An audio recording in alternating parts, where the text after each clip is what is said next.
It's time for Planet Green. We have launched. We've completely launched. We've started the show, and it is Planet Green Trees. We're about to embark 2 hours of medical marijuana and marijuana reform in Michigan. Planet Green Trees. Attention, ladies and gentlemen. The Planet Green Trees show is underway with your host, attorney Michael Komorn.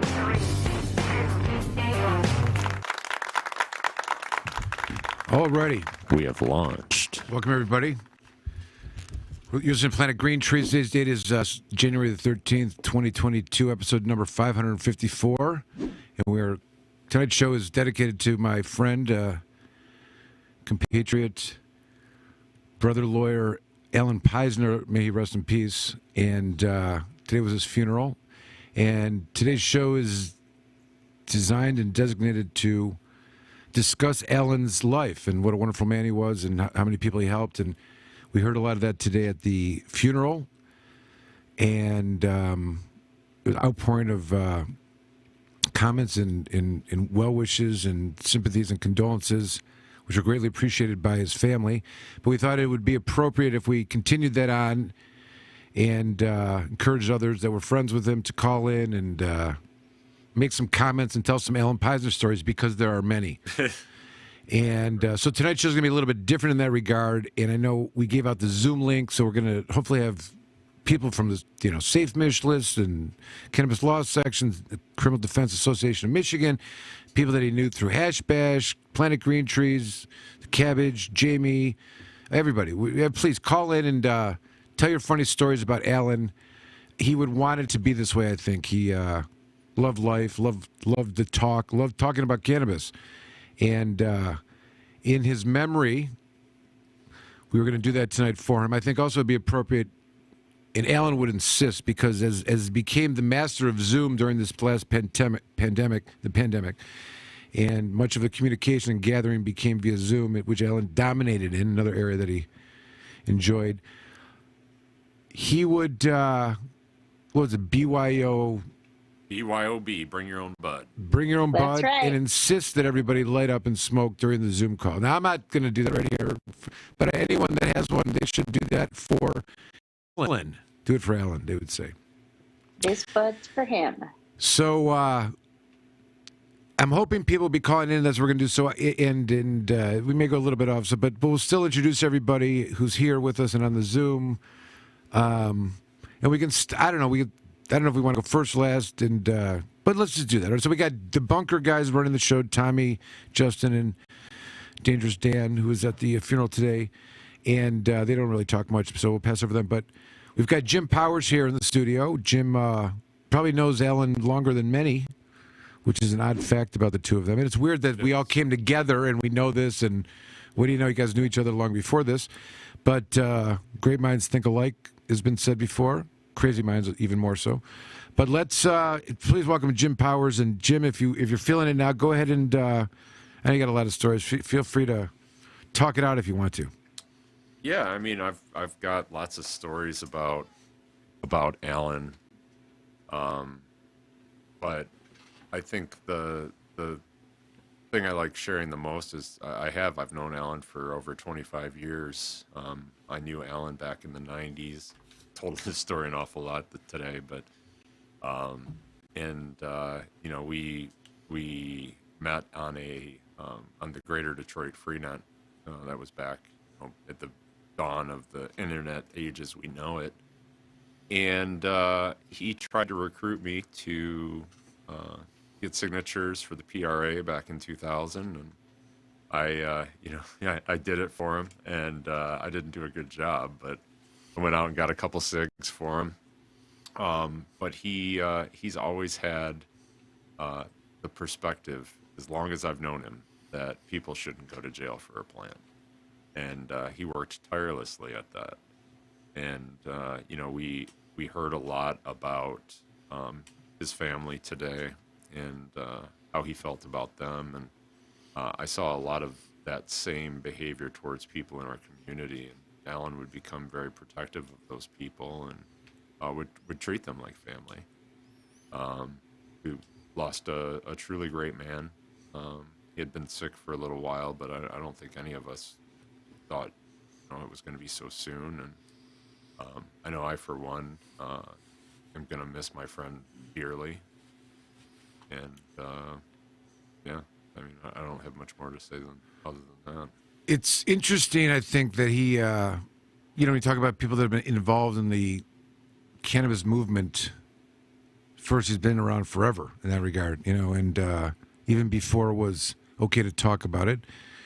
And he's also, part of his personality was he was into, like, he would, I mean, it's interesting that, I don't know how many people were into this pre-internet thing. Not everybody was. No. You. Very limited. I mean, you're talking. And Allen. I mean, I'm you're just saying, talking like, about under 100 people. I right. mean, truly. The fact that you would find each other there, and that's so of Allen. And we just run into each other at a hash bash in 2013, and it's like, Allen? That's funny.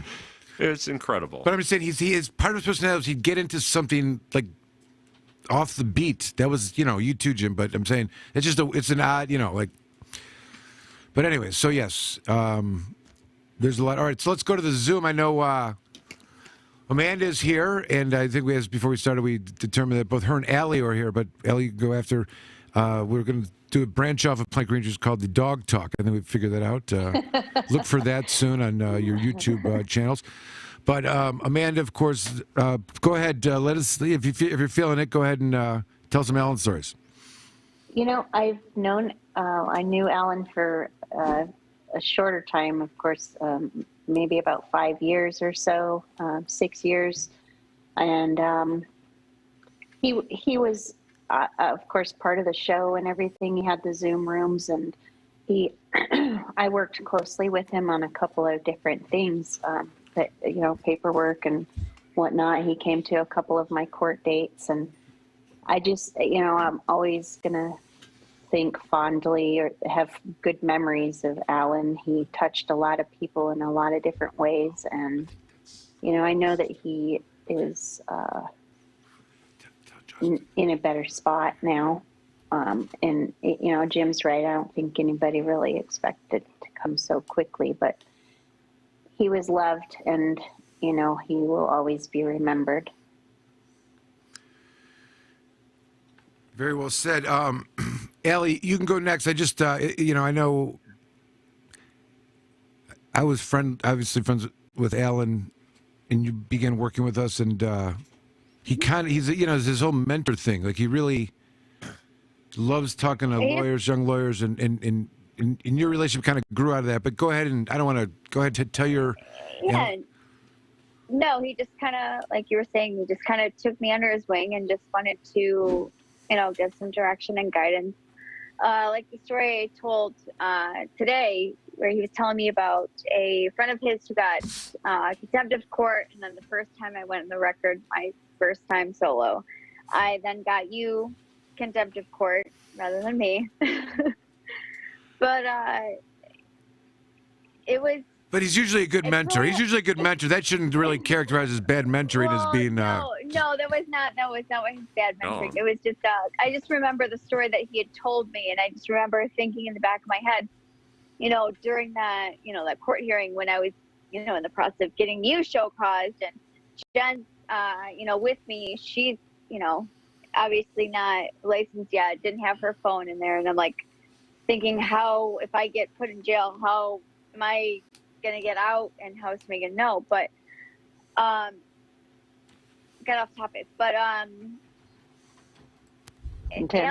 he really it's really hard to sum up Allen at all. Honestly, he touched so many people, and he was just a really great person. And I don't know, it feels like a little bit of a emptiness now without him. And it's just, I've read so many stories that people talk about him, and it's really great to see and hear about how many people, people's lives that he touched and how involved he was. And I'm really glad to say that, I was a friend of his and that I knew him. I guess that's all. It does. And, the permanence of death it doesn't always sink in right away, and I think I kind of want to call him a couple of times and tell him all these people are talking about him. You know what I mean? That's what I feel. Seriously, like, hey, all this shit's going on. You should be here. You ready? Yeah. Where are you, dude? Yeah. Right. But yes, it's But, you know, there's a lot of people that have a lot of nice things to say about him. That's really, that's what life's all about, right? He was a great person, so. I'm always, you know, I'm biased in the sense that at the end of a person's life, who's a lawyer, you know, what, you know, who shows up at the funeral kind of thing, you know, like, and it kind of reflects on a lot of different things. And lawyering is different. It's weirder than all other things. So I say that but, you know, I've been to lawyers' funerals. There's always the clients that show up that love the lawyer, you know, that appreciated him or her. They're the stories, because I always say the value and riches of being a lawyer, really the stories of the interactions with the people. And, you know, the interactions with other people and how they talk about you in your profession. And Allen is heavy in all three of those categories. I think even on the super heavy side amongst his peers, lawyers, and people within the cannabis community, and tireless on the listservs. I think that the precursor, Jim, this pre-internet thing was a... He was on it back then. He was on it back then. Just, he loved sharing his knowledge with others, and I think that's something he did with all of us. And even back then, he really loved to share knowledge with others. We have our dear friend Jamie Lowell, who's joining us, who's often accused of being responsible for everything. And Jamie, what do you have to say? What are your takeaway from these events? Well, ultimately, I'm really happy I was able to connect with Allen, become friends, and work with them in terms of he represented me a couple of times in the last few years in some legal issues through your firm, of course, that I needed some help with. And I was just able to connect with him on that, and he became a pretty consistent go-to for me to bounce ideas off of, to ask interpretations of law. He was kind of readily available and wanted to get into those conversations. And we had some rocky times. I wasn't that compelled to warm up to him when I first became aware of him. He grew on me, and fortunately things kind of worked out that we were, you know, connected toward the end, and you know, just really appreciate that time. You know, I'm glad that was the case, and I miss him. It's funny. I know he served as of counsel to Komorn Law for a period of time, and you know, Ellie will tell you, like, some random shit would come up and be like, "Let's call Allen," you know, and pick his brain. And he was always there for us and stuff like that. But it always be, you know, it was like he would say to me, "I'm trying to retire, you know, enough already. Like, stop, leave me, you know." But he didn't really mean it. But I'm saying, like, he didn't. He did. I think he liked helping people, like Larry, you know, and you know, there was some circumstance that stuff's come up, and he would be on it in a second. Like, I wouldn't even ask him. You know, he was already like throwing himself at it. But he was on Planet Green for a long time. Served as, you know, legal update director, legal updates. And the way that he did his when we went around the room, and his Planet Green Trees, like, you know, he just had a flair too, a way with words. He'd sing a little ditty. You know, He'd sing a little ditty sometimes. We got a video we can play. All right, Bernie, I see you over there. We're going to go to Bernie. Our first caller, and lawyer Bernie Jockins is going to be next up. But let's we have a video on Facebook we can watch, which tribute to Allen. Let's see it. Or wherever. Yes, roll the tape. It's YouTube also. Yeah, it goes on the YouTube.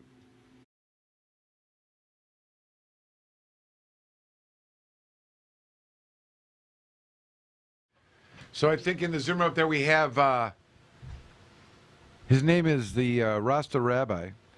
He's all loaded up.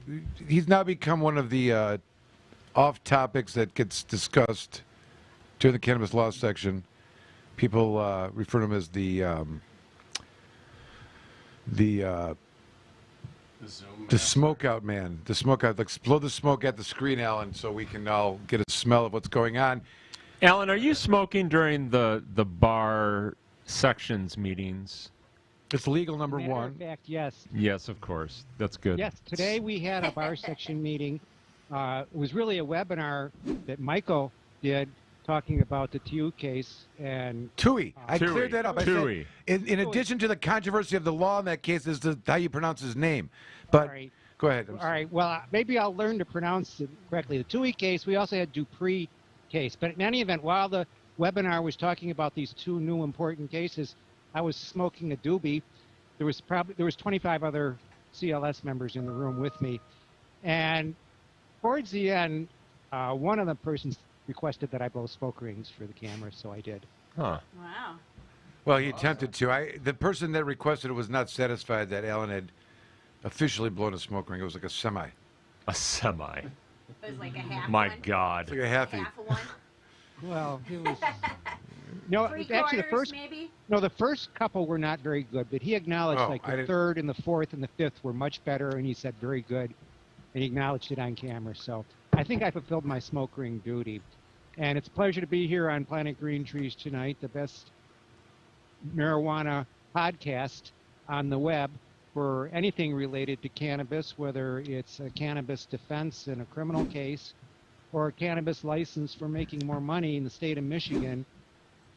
This is the broadcast hosted by the best cannabis law firm in the state, which is Komorn Law, and you can find them on the web at komornlaw.com or call them 800-656-3557. Thank you, Alan. It's very kind of you. What did you think of the seminar? Somewhat informative? Was there anything that you didn't know already before? No, I knew both cases. I just thought it was interesting listening there. And also, it was interesting how the comments blew up in the chat room. The chat room was really quiet, and then I made one comment about judges practicing medicine without a license, and all of a sudden, then the room just blew up. All kinds of. There was a lot of talk also about the DRE and the impact of cannabis in driving. That was one of the other topics, and I was chatting a lot. And said, all right, moving around the room.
Okay. We have a second video we may watch a little later, if I'm not mistaken. But there you go. That's it. All right. So let's. All right. So let's go to Bernie. If Bernie's still on the Zoom here, Bernie. Hey everybody, you got my airbrushed look tonight. Yeah, Alan, when I found out, it was definitely sad, and it's just like I think we all kind of knew that he was struggling for months, and it's just so of him that I a couple projects I was working on, he would just randomly hear, not even directly hear from me that I needed help with something, and then bam, my inbox would have a few cases, his analysis, his perception, and things like that. But I mean, there's just so many wonderful things to mention about him, and I didn't hear your beautiful words because I got kicked off of the.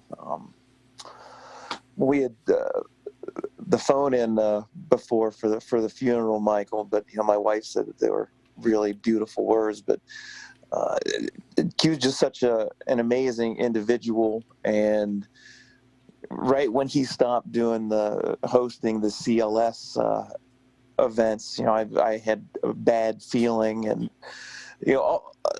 there's just so many wonderful things. I mean, for somebody that would just light up a room and just kind of be the mayor, so to speak, and he would just give so much to so many different things. He was part of how I got involved in CDAM, Criminal Defense Attorneys of Michigan. And then I remember when we were talking about the marijuana law section, making it happen with the state bar. And, there were only 50 of us, a handful of us that really took it seriously. There were colleagues that, you and I both know, Mike, that kind of went to him to try to talk us out of it.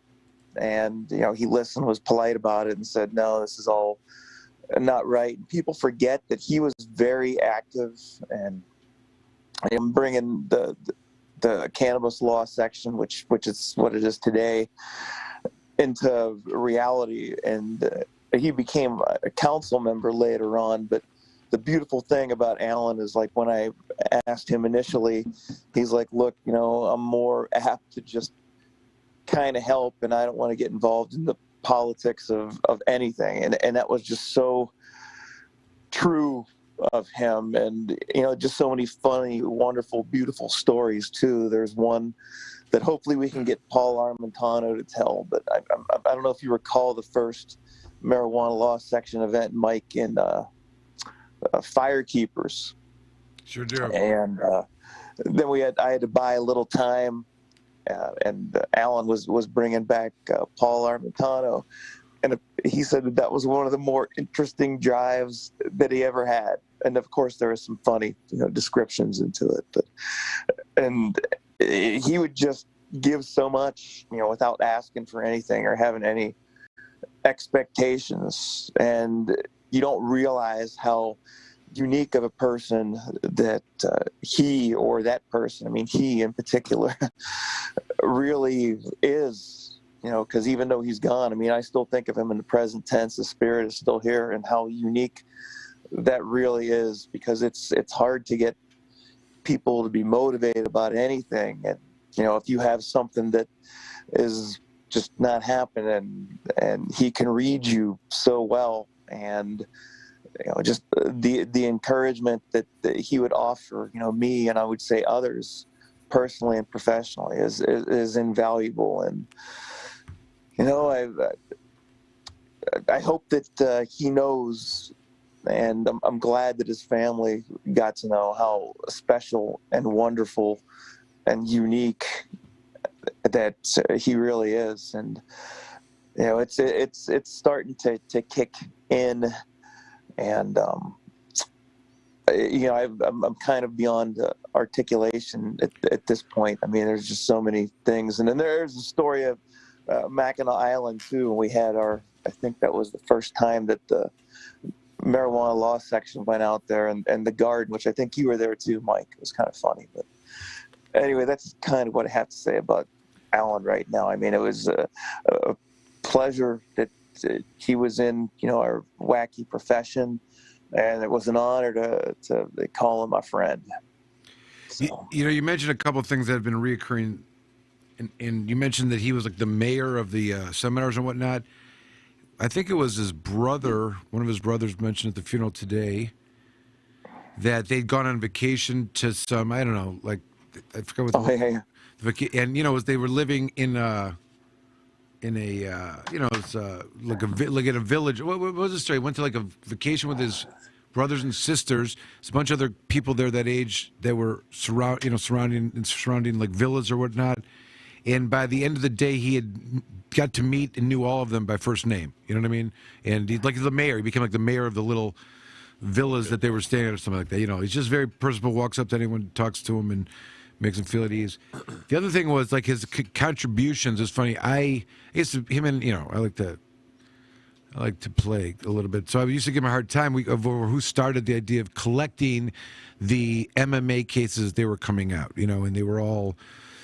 And I had some collections of, of course, with the MMA we did some, but it was, but not the way that Allen did it. So it's like can't even compete with that, because Allen, it's not enough just to get it on the case the day the case comes out, but I think he had a subscription to the advance sheets from the Court of Appeals and Supreme Court.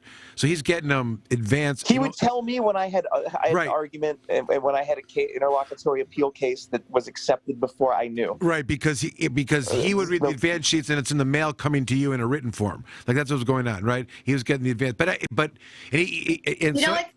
top secret thing. You just subscribe on the website, by the way. Just want to add that. You're right. A couple weeks ago, I learned his secret, so I had to share that. So, right, but he took it to his grave, obviously. He's now giving it away. And he would still beat me to the punch, and I worked on the case.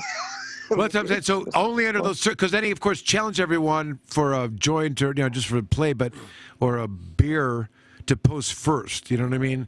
And that was his big thing. And he, took over and he presented at all the Cannabis law section seminars as well as the Criminal Defense Association in a very professorly way, you know what I mean? In his Rastafarian hat, his cannabis beads, which are part New Orleans, part cannabis themed, and laid it all out there. He also helped. He did a ton of presentations regarding hemp, and the significance of hemp in the United States, and he had a couple of photographs he'd used that showed George Bush being pulled from the water onto a boat because he was shot down in an aircraft, and that was made of hemp. Made of hemp. The parachutes are made of hemp, but. So, you can't compete with that, and he took over and took it to the next level, and I don't know, we got to figure out who's going to do that going forward. And you mentioned the other thing, Bernie, which is that it's hard to articulate because it's slowly becoming real. It's unreal. It's absurd and unreal, and it hasn't fully kicked in, and he will be missed for those things and many, many, many more reasons. But I see we have Jordan and Maria have joined us from Zupke Law. Or they were there. Are you guys still there? Let me see. Let's let them on. Yes, so Jordan Zupke of Zupke Law and Marina. First, you have to tell me. So let's, you guys, first of all, you guys were there today, and you guys all have special relations with Allen as well. And it's just very kind words today, Jordan, Marina. What do you got? Anything else to share in terms of the Allen stories? Marina, do you have anything? I remember Allen was one of the first people to greet us at CDM that first year when I came, and I was like really lost as a lawyer, not sure that I even wanted to continue with my practice. And that conference changed my life in many ways, but Allen was really like a pretty pivotal part of it, and he's always like the one that was welcoming and the first one to make you feel at home, and so I just really always appreciated that. And then always from I don't even remember how long he's been doing this, but he could never get me, or he was mixing up me and Charlotte. Every time I saw him, he could not figure out who was who. But I take that as a compliment because Charlotte's a doll and I love her, so that was like a big joke that we'd always tease him about. Yeah. I feel like I shared all of my best experiences that are the most memorable, but I'll never forget that year at Hash Bash where you were there, Michael, right. And I had no idea what it was like to eat 200 milligrams of edibles until I accidentally did, because I didn't think it was a lot, because I thought a milligram was small. And I found out very quickly that that wasn't the case. And I'll just never, there's a photo of all of us on that raised up library or whatever it is. And I am on cloud 9. I don't even think looking at the camera, but I skateboarded there and it snowed 3 hours later. So I had to walk with my skateboard Marina had to guide me, and she ended up driving home. But we were all hanging out there, and I'll never I don't know what we were talking about, but Alan had a way of like sucking you in, and you would just be in a Michael, you have a way of doing it too, where you're in it. True. You know, sometimes I'm just saying, yes, I'm sure. I It was Alan's idea to cases, burn like I know every case. It was his idea to make good use of the garden at the Grand Hotel, and strength in numbers. He was the one that said, look, you know, if there's a dozen of us here, there's not really any, you know, patrol or anything like that. It's like, let's make good use of this garden. It was a very cannabis law section thing to do. I could see Alan explaining to you the amount of milligrams. Was he the one that told you, like, oh, you've taken way too much, let me explain why, let me break down milligrams to grams for you and explain that? Because he'd love to do that. I could see him. I got good news and I got bad news. Jordan took way too much. I knew I took too much. He was just telling me, I'm sure, why it was too much, and then citing every case as if I knew exactly which case he's talking about. I don't know. I'll never forget it. He was very influential to us because he was one of those people who was like a part of the community, especially at CDAM, where I'm now on the board. We walked in, I met him, and now I'm a board member. So that's awesome. Yeah. I remember the roach clips he used to make everybody. I was a proud recipient of one of those. They extend, yes. So if you're smoking with folks, you don't have to like get up and move Very around the room. Yes. You can honor social distancing. You know, it was awesome. I still have that. He had a lot of. Go ahead. Like after one of my, I have mine too. Left one of my his extension ones over at my house, and I think I still have it in my kitchen, in my kitchen basket. They're actually pretty handy. They're pretty handy. It was a pretty good gift actually. He had a thing for that. It's a MacGyver thing. Like he's like creating something. He sees something that can be used for something else. He also, in his car, where he smoked cigarettes, he had like a empty can, weighted. I don't know, weighted in some way that sort of like an ashtray, couldn't spill over. You know what I mean? Some MacGyver thing he created. You know, some kind of thing for ashing in, and you know, there's thousands of other things like that too. The neighbor told the story how, you know, like the cable would go out, he'd be over in 10 minutes. They call him, you know, thermostat's out. I remember a story, he came over to my house and gave me a whole. They read me like the riot act on the valves of my, you know, furnaces, and so I didn't even know what he was talking about. He was giving me like a whole, but you know, adjusting them and whatever. But he had a lot of like very unique, you know, not the norm interests, like your thing with the pre-internet stuff. I don't know. Pre-net. But you know, you know. He still listened to Billy Joel Glass Houses like it was nobody's business. He did? He did? I didn't know that. Oh, yeah. It was great. Glass Houses. That's interesting. I didn't know that was. I have to remember. Bernie, as you know, during, you know, he was.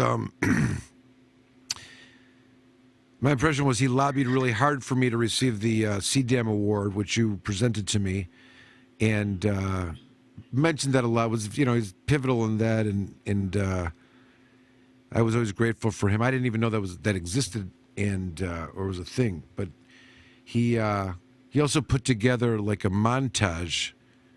Got some pictures from my family, very embarrassing, many of them. Put together like it was my bar mitzvah. You know what I mean? Like, yep, I remember he did that. And it was heavy. It was heavy. It was like, yeah, but it was a great. That suggestion, the timing was perfect, and it was a great idea. And then what he put together, I mean, I forget how long he told me that he did it, and I thought that you might have seen some of it beforehand, and some of it was just so. I mean, it was personal. It was for someone to take the time and do that. You know, that was done with thought and love and kindness. There was like a 9-minute version. That was pretty. There's like a 9-minute version, a 5-minute version. You know, right, and then And he, you know, he was there whenever there was like an important event for somebody. There was, and you know what? You know, like when I.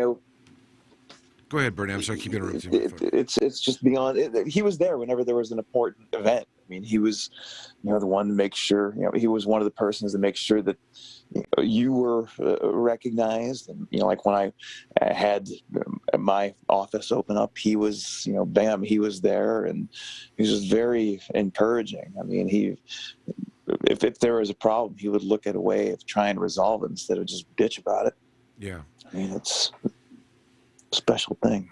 He loved, you know, I said he like loved lawyers, like, or he's like a lawyer's lawyer, you know what I mean? And I mean that because, you know, the spirit of lawyering, I'm very biased towards lawyers, by the way, if it's not clear, but the spirit of lawyering is that, you know, it's a family, brother, sisterhood, you know, and it's you know, and sharing and educating and encouraging, you know, and you know, and if we all have that bits in us to help others and share materials and whatnot, but Allen was ahead of the game on that, ahead of the curve, and you know, Jordan and Marina, you know, as examples of that as well. Ellie, I think, you know, Ashley, you know, there's a lot of other lawyers that he's helped at times and encouraged them, and you know, I just think he enjoyed it. I think it wasn't work, it wasn't like effort and stuff. I think he liked lawyers as much as he loved the law. Loved the law. And he loved everything about it, and it was one of his true passions. Bernie, it's interesting because the montage thing, you know, like in today's world, if you're going to be a wedding photographer or a, you know, party photographer, whatever, you have to have the montage skills. You know what I mean? Yeah. So it turns out that Allen, you know, in days pre-lawyering and you know, he's always been like the unofficial photographer for weddings and family events or official, like, and he did that. So it makes sense that, oh, there's going to be a word thing. I'm going to put together a montage. I'm going to film it. I'm going to be the camera guy, you know. So that was like his. But he and his family said like he's got a badass camera collection, you know. Yeah.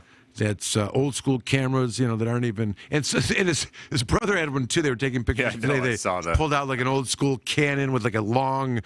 You know, messing around. Right. There was that family doesn't play about cameras. Let's just be the. But so he, you know, in the. There was something else funny I remembered about.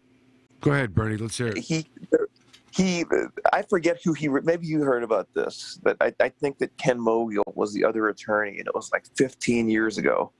Could be a little bit longer. And he had somebody that there was like 150 some felony counts.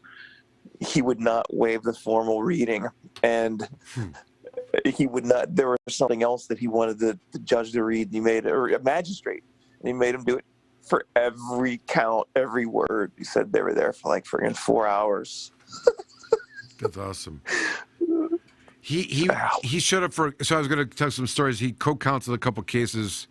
Helped out. He came with, you know, sometimes when there was a second defendant that, you know, or the third defendant we needed separate counsel for. But I don't remember the case it was, but we sent him to City of Warren. There's a judge there. Yeah, there is. That's my favorite Allen Court. I'm sorry, it's my favorite Allen Court story. What's his name? Chupa. Oh yeah, let him remain nameless, Chupa. But he was not really pro-cannabis or even neutral to cannabis. And he's still not pro-cannabis. I suggested that he join the cannabis law section and become.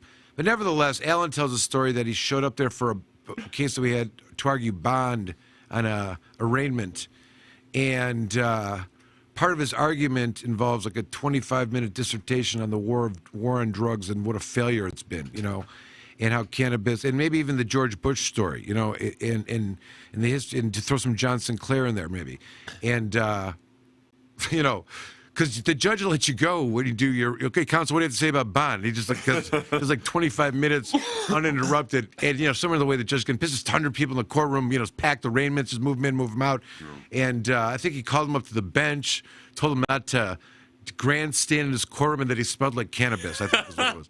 But Don't ever come back in here smelling like which he didn't. But he had a big cannabis on his lapel. You know, I said Alan. Some people wear their heart on the sleeve. Alan wears a cannabis leaf on his lapel.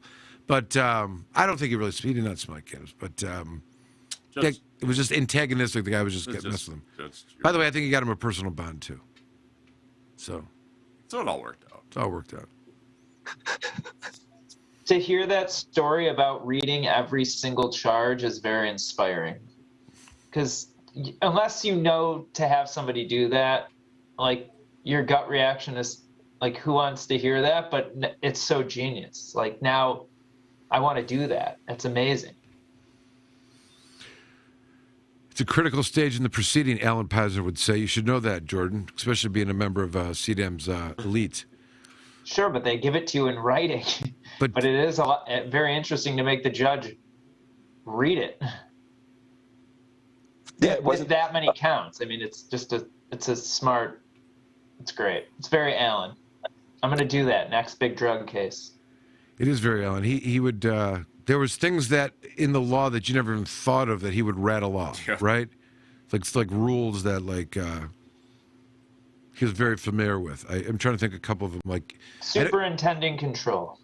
Yeah, a lot of the collection I remember is like, did they, there's something, I don't know, somebody he always had. And the other thing that he would jump on all the time when there was a slander case, and it's important that we tell this story because he's got two brothers and a sister. I don't know what the sister does for a living, but one of the brothers is a doctor. The other one's a lawyer. They both live out of state. His father was a lawyer, and Allen practiced with them for a while, and they have a famous case involving a First Amendment slander. I think it was a Free Press versus Peisner or something like that. Right. It's like, look it up. It's a published case. They'll rattle off the Supreme Court. 15 years. Yeah, he'll rattle off the Westlaw citation and the Feds or the whatever. But nevertheless, so whenever there was an issue of slander in the paper, because they'd be write stories about cannabis cases and report on them, and so we would, as a friend, lawyer, loyalist, he was a arsenal of material to fuck with, the press, demand, retorts, and amongst other things. But that comes to mind as well. I see we have. I'm going to let her in. She's knocking on the door. She's like the queen of the cannabis law section right now. She probably won't acknowledge that, but Allison Arnold, former Monroe County prosecutor, who boasts having an undefeated record in her entire career as a Monroe County prosecutor, and she is now in private practice and enjoying life. Look how happy she is. Look how great she looks. Yeah. Welcome, Allison Arnold. Good to see you. Nice to see you. I had to come in and say something good about Allen. Please, we're rejoicing his life and sharing memories and telling stories. So go ahead. So did you ever beat him on the Peisner challenge? Did you talk about that? I did a little bit. Just that at some point before him and I kind of got together, I was collecting a lot of those, but not in the same organized manner he was. He also he one-upped everyone because he'd get the advance sheets, which we learned, which he never told anyone. You can just subscribe to him and you get the advance sheets for the cases. So he, when he does it, he took it a step up. Bernie made a comment that he would get an email from Allen telling him an application had been accepted before Bernie got the order from the Court of Appeals, kind of stuff, So you can't really compete. So although sometimes it didn't always happen. There was a few times, I don't know. Did anyone ever beat him? I don't know. I mean, he may have gone undefeated. We may have I hear one story of one person that did beat him, and Allen did tell me that he honored his word and did buy him a beer. All right. Well, it started as a beer or beverage of your choice, and then after Murtma, it was a joint or beverage of your choice. So it was quite a prize. It was. We also What was the thing that beat him, or what was the contest? I didn't catch the details. So he would post every new case that had anything to do with marijuana. I beat him one time on that. I have the distinction of beating him on that. Was it you? What case? Well, I did. I did one time. Wow. Because it was, that lawyer that worked with Shornack. I can't think of his name at the moment, but the case concerned him, and he posted it on his own Facebook page right away. And so I shared it with the Safer Mish page before Allen got it. Yeah, to it. He told me that he owed me a joint. I never collected it from him, but he told me that he owed me a joint. It's a hard thing to really maintain that level, but you got to be on it every morning, and like ready to, but he loved it. He loved it. Yeah, it was that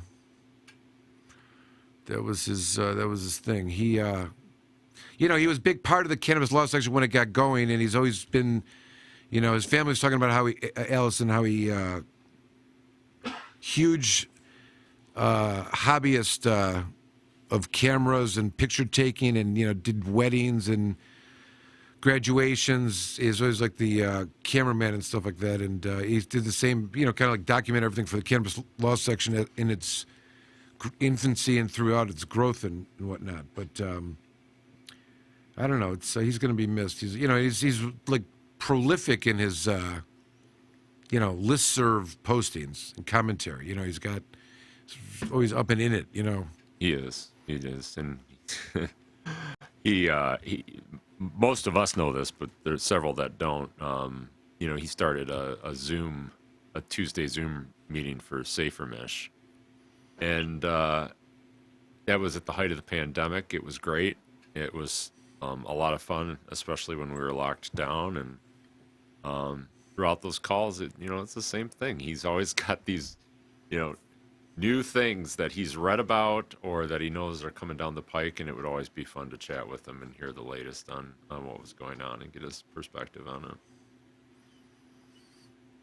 He also admitted that during one of the presentations through the cannabis law section, he would, without reservation, encourage people to ingest cannabis, while he was doing that at the same time. Yes. And making it aware to everyone while the seminars were going on, and not caring. As if the haze in the background at Allen's place didn't completely give away what was going on, right?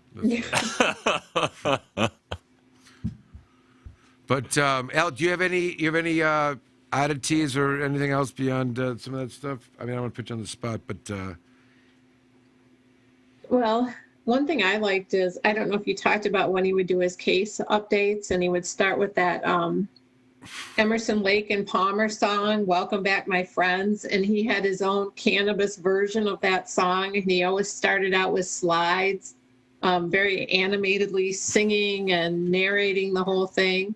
That was my favorite training moment of any of our conferences. I love that. And he did it, I don't know, like maybe 3 or 4 years in a row before the case law kind of slowed down a little bit, but you had to be there, but it was the best. I really hope someone has it on video. So if anyone's listening and they have a video of that, please send it to me and I'll get it posted on the section's website, because the cannabis law section, I would love to memorialize that for everybody. Yeah, you know what else, which people may not have known, although way back when we did the podcast and it wasn't video and it was like radio or whatever, he would do the legal updates and report on the case, and he would do, and sometimes he'd bring his trumpet. He would. We would make fun of him. He had these like white gloves even. Yeah. So it turns out he's on a list that's limited list of people that they can call upon to go show up at veteran funerals, and he will play taps on a trumpet in the traditional style and whatnot. And his sister even, they'd been communicating a little bit by messaging and whatnot, and were sending, because she remembers him practicing. Right? That was a story of him practicing as a kid to things like, what is it, the Hio Silver? What is that? What's that name of that? Hio Silver. Hio Silver from the Lone Ranger. That's what's the name of that? That's a, Yeah, I know what you're talking Well, the William Tell Overture, exactly. That's like a big trumpet song, right? That people master to show off. But I don't know, it was that sped up. There's a couple of those. Flight of the Bumblebee. Flight of the Bumblebee was the other one. So he would do a little bit of an intro. He brought his trumpet a few times and played before he did his legal updates and whatnot. His character. He as we were saying outside, he goes old school cannabis reform community. Like before people even knew there was a cannabis reform community. He was like in the. He was way before it was cool. Way before. And then what was the one that Greg Schmidt was at the P? What was PRA? PR. Yep. Do you know about that? There was a lot of the people that were in the medical community, cannabis community, reform, et cetera, started with the PRA, which was a initiative, which is a concept to create an initiative for it was like a personal. It would legalize small possession of small amounts. What was it, like 2004, 2006? I think it was 2000. 2000, right. But it kind of was the first gathering of a state, kind of, and then this is around the same. What was it? The Rainbow Farms, which kind of like shut things down, and then 9/11 and things kind of fell, right? But a little historical backtracking and Allen's involved. He was part of all of that, right? Collecting signatures back then. Yeah. He also tells stories of how he flew out to Los Angeles and hung out with Jack Herrera. He does. Who's a legendary cannabis activist.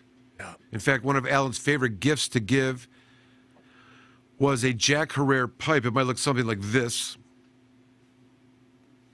That may be a gift from him. But he, double barrel, it's got a top on it. All kinds of good reasons why to have all those things. But he would give those out. But he was he went and hung out with Jack Herrera, hung out at his house, saw how they were making these things. Went to some LA Dodger games, I think, with him. Oh. He's the author of The Emperor's... Emperor Wears No Clothes. Wears No Clothes, and which was his whole thing was like, don't let the government tax and regulate it. You don't owe them anything. Cannabis should be free. Allen may even had that position at the end of the day, I think, and he definitely did. Right, but it's hard, especially if you're in it from that long to. I think he was happy with it. Yeah, of course. He was more concerned. And most people like and can embrace the idea that at least of criminalizing and arresting and felonizing people for marijuana is not right. It's not right. But that was always his mantra, and I'm grateful that it was achieved and that he actually got to enjoy it for a little bit. It's true. It's true. So,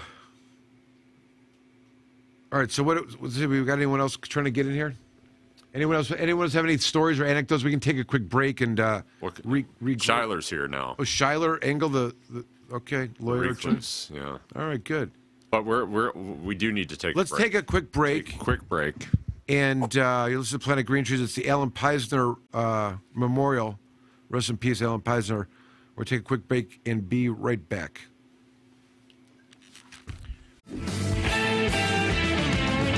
The Planet Green Trees Show. When you're charged with a crime, you need a real attorney. And here's just a few reasons why.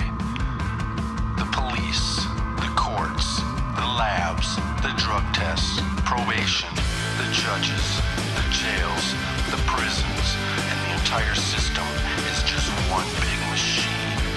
They have one objective. Take your freedom, take your possessions, take your money, take your children, control your life, and destroy your future. You only get one chance to hire the right attorney. One that will stay in your corner. One that will fight for your rights. One that will fight for your freedom. Choose an attorney that's experienced in fighting the justice machine. Attorney Michael Komorn. Knock out victories one case at a time. Komorn Law. Google it. komornlaw.com. The Planet Green Trees Show. Join the Michigan Medical Marijuana Association today. MichiganMedicalMarijuana.org. The MMMA is focused on the well-being and safety of medical marijuana patients. The MMMA site provides the most comprehensive and up-to-date news on legal issues, politics, research, cultivation, as well as the various strange products and methods of cannabis use. Come join the discussion with the most knowledgeable and passionate advocates in Michigan today. MichiganMedicalMarijuana.org.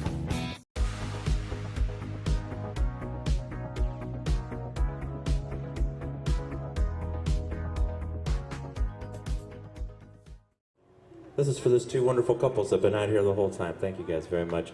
You're wonderful. I look forward to seeing you all next year. We are the Fox and the Fiddle. Thank you, everybody. Well, I set out after 25 years of hanging out and drinking beers. Finding a life of my own out on the road. And the way we think life ought to be, all ain't the way now. As you can see, ours seems to be a lot less love to go around.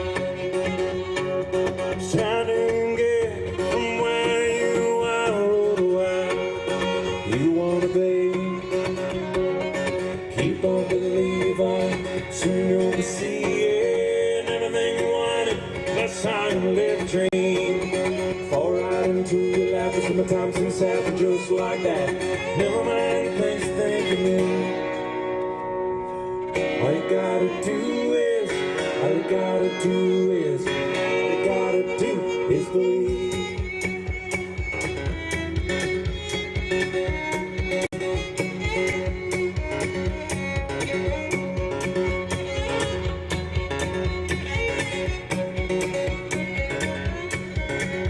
Well, I met a man now in Timbuktu, and he looked at me, told me the truth, so be thankful for this life that you've been given.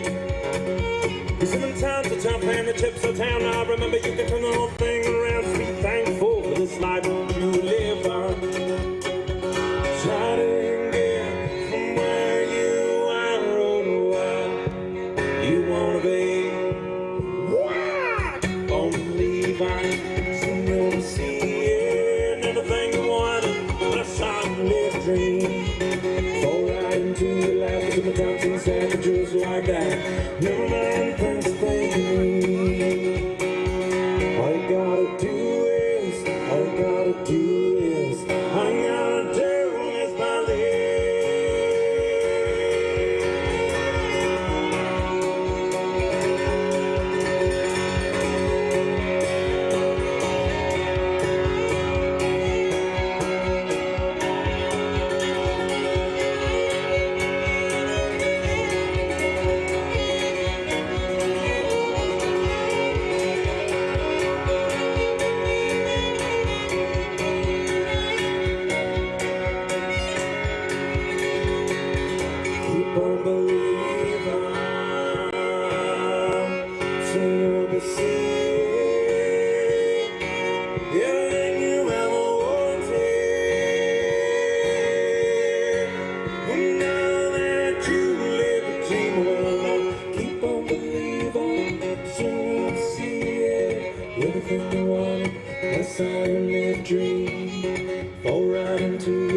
just like that. Never mind the things you think of me. All you gotta do is, all you gotta do is, all you gotta do is believe. Whoa, whoa, whoa.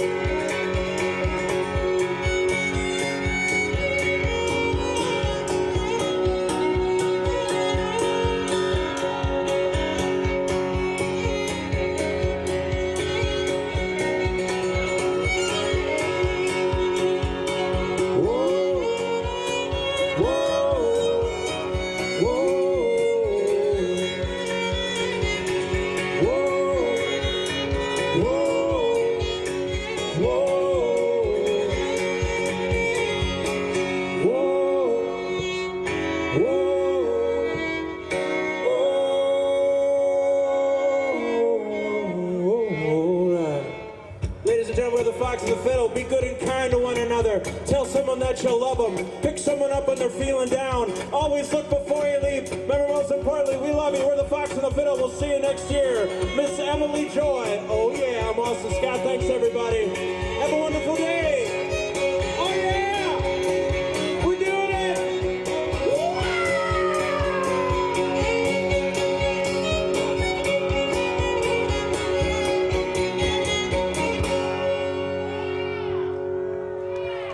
Thanks, everybody.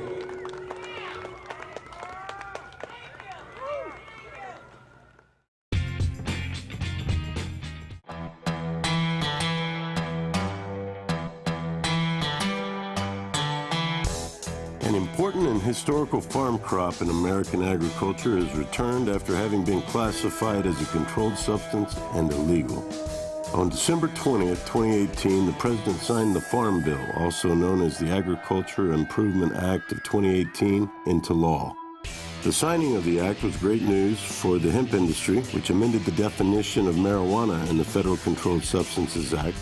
Hemp is now defined as the plant, Cannabis sativa L, and any part of the plant, growing or not, with less than 0.3% THC concentration on a dry basis. The plant itself is no longer a controlled substance. Hemp is one of the most versatile plants on earth. From clothing, fiber, paper, building materials, hempcrete, biofuels, CBD, and medical uses, it has been a part of America's industry for over 200 years. Even the United States Constitution was drafted on hemp paper.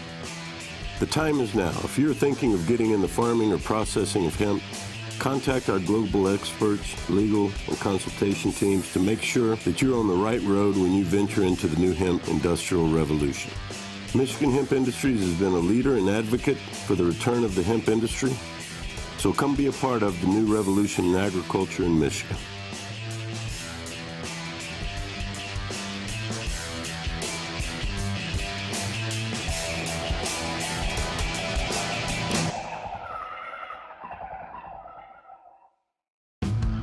Charged with a crime, you need a real attorney, and here's just a few reasons why. The police, the courts, the labs, the drug tests, probation, the judges, the jails, the prisons, and the entire system is just one big machine.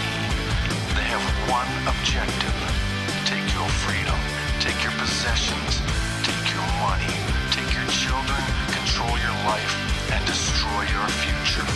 You only get one chance to hire the right attorney. One that will stay in your corner. One that will fight for your rights. One that will fight for your freedom. Choose an attorney that's experienced in fighting the justice machine. Attorney Michael Komorn. Knockout victories one case at a time. Komorn Law. Google it.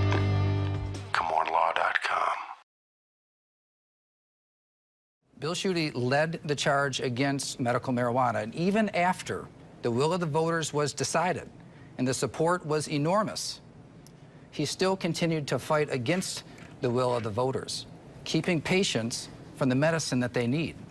So I think it's important that we all speak up on what we think about this initiative. But when the voters have their say, their will must stand.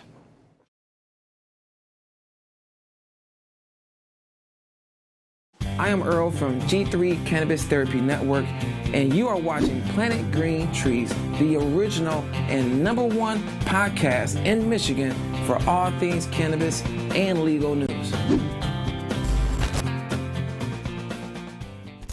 Here's Michael Komorn with more Planet.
The Planet Green Trees Show. When you're charged with a crime, you need a real attorney. And here's just a few reasons why. The police, the courts, the labs, the drug tests, probation, the judges, the jails, the prisons, and the entire system is just one big machine. They have one objective. Take your freedom, take your possessions, take your money, take your children, control your life, and destroy your future. You only get one chance to hire the right attorney. One that will stay in your corner. One that will fight for your rights. One that will fight for your freedom. Choose an attorney that's experienced in fighting the justice machine.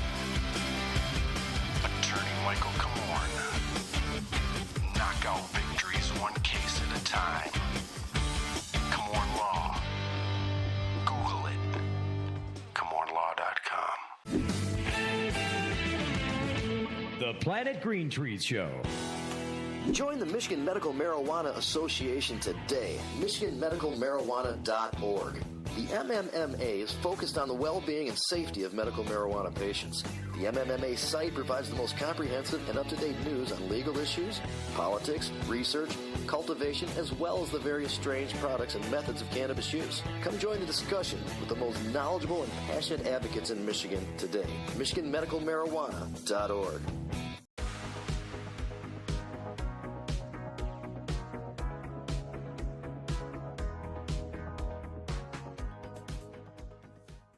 Check it out. We got a question we want to ask you.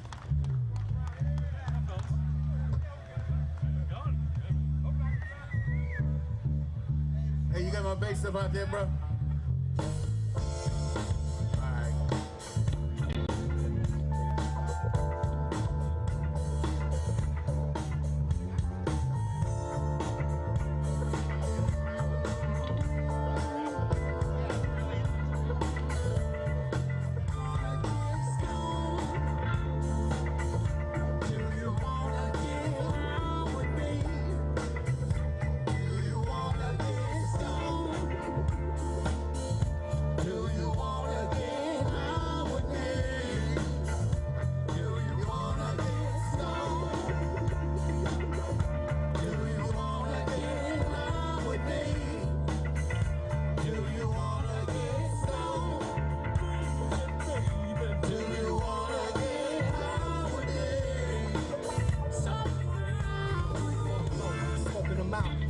Genetics, they over it now. They cloning on style. We took it down to there's nothing but ashes. My brother Savage coming back with another funk classic. When your punk ass, we're taking y'all back when you were playing class. Still up for the masses, not for the pop leeches. The crop season, not leave it till they drop to their knees and stop being so. If y'all wanna get stoned with me, then better be know everybody growing trees from the rubber kush to the chocolate low.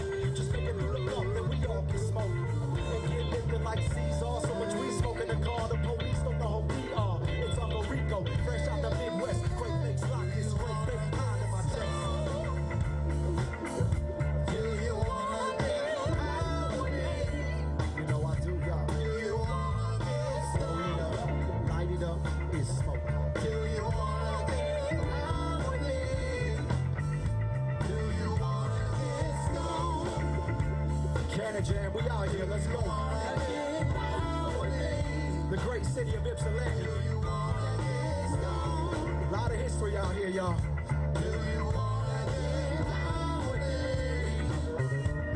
Listen, I'm with the road work, East squad deep in the green room. So much smoke we won't be able to see soon. When the OG-18 gets soon, no chemicals eating through when my trees in bloom.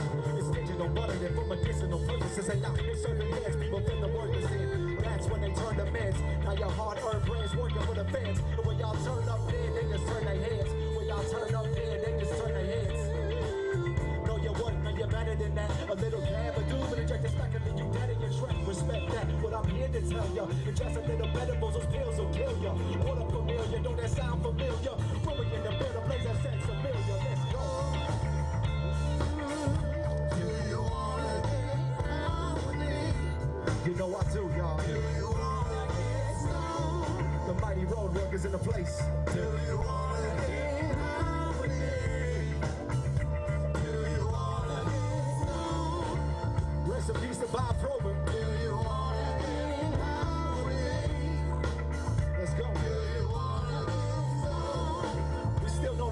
sound a little bit, y'all. Let's get it going.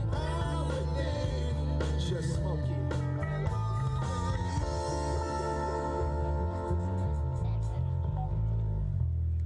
Thank y'all. Everybody stoned already.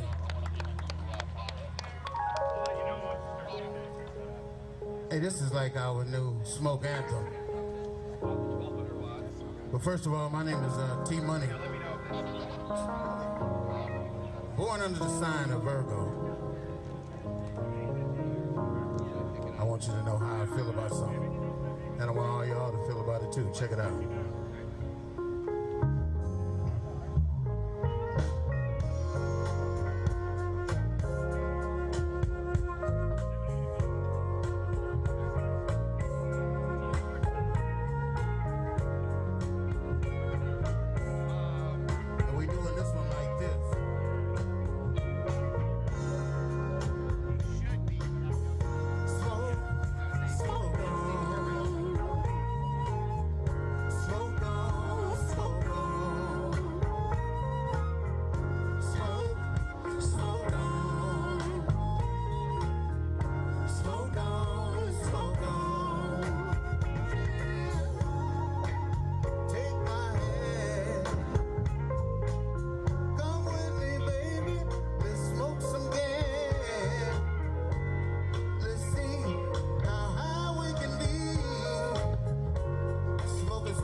You floating over this city like my name is James Mitchell. When we about to go on, we gon' get our smoke on and Rick and James, Mary Jane, but only share a close bond.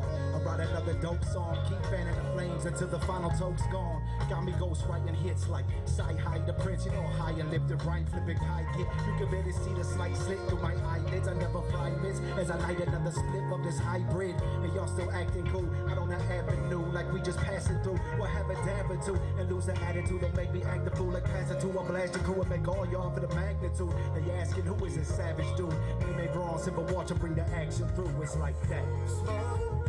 Smoke on. Smoke on, smoke on. Whatever you do, you gotta get right. Smoke on. Smoke on, smoke on. Smoke on. Whatever we do, we gotta get right. Smoke on, smoke on. So if you gotta light it up, y'all. Cannajam in full effect. Mighty Roadwork taking over the stage. Yeah. Smoke on, y'all. Just keep smoking. Now back to more Planet Green Trees.